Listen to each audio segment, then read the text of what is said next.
RMC, Apolline Matin.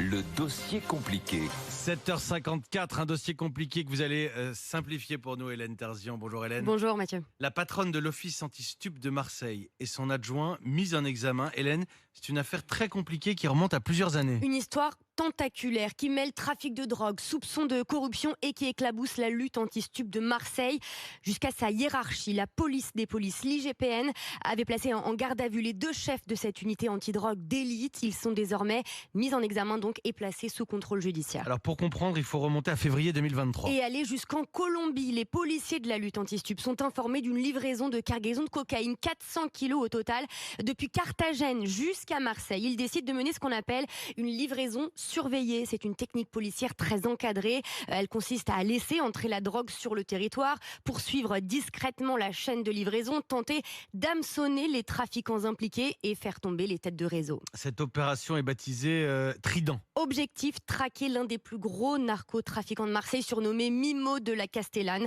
Et c'est là que tout commence en fait. Personne ne vient récupérer la poudre blanche. Elle reste stockée à l'arrière d'un utilitaire, trimballé de parking en parking. Pendant plusieurs semaines, les policiers tentent tant bien que mal d'attirer d'autres petits trafiquants. Des petits dealers viennent se servir. Et quand la police décide finalement de perquisitionner l'utilitaire, sur les 400 kilos de drogue, il n'y a plus rien. Seul 1 kilo sera saisi. Pas un trafiquant arrêté, comme si l'opération policière avait été éventée.